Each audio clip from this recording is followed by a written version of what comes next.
Pandemi COVID-19 membuat banyak sektor usaha terkena dampak, termasuk sebuah tempat usaha di Bantul, daerah istimewa Yogyakarta. Namun berkat kreativitas dan kejelian membaca peluang, usaha ini bangkit dengan membuat produk kreatif, wastafel portable dengan sistem injak. Selain membantu memutus penularan COVID-19, usaha ini juga telah mempekerjakan sejumlah orang yang di PHK sebelumnya akibat pandemi.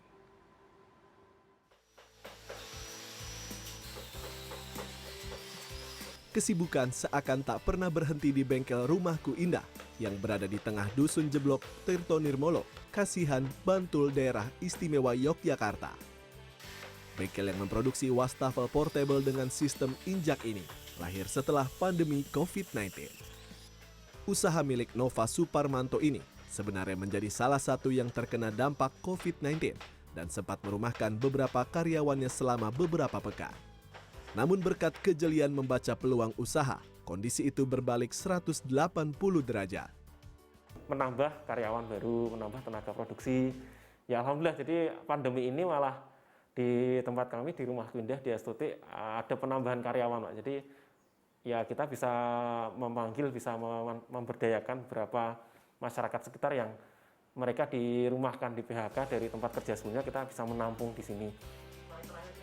Keunggulan dari produk wastafel ini berada pada sistem injaknya, di mana pengguna tidak perlu memegang keran sabun dan air saat mencuci tangan, sehingga keunggulan ini bisa mengurangi resiko penularan COVID-19.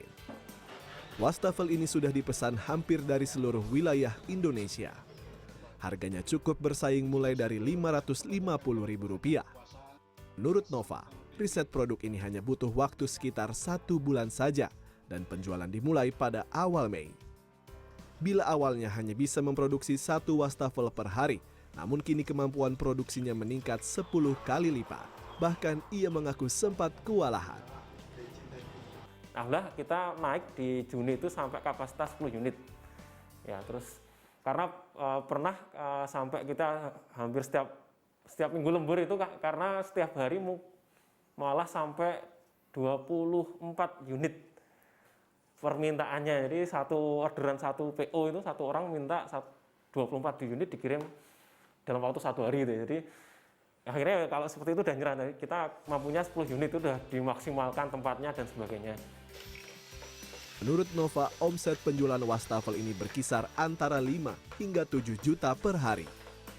Hingga pertengahan Oktober produksi wastafel ini sudah mencapai sekitar 500 unit.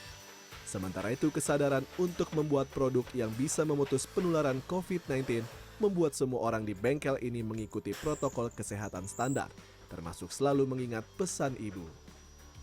Ingat pesan ibu, anak-anak selalu di rumah, sering mencuci tangan, menggunakan masker, dan selalu jaga jarak. Matur nuwun.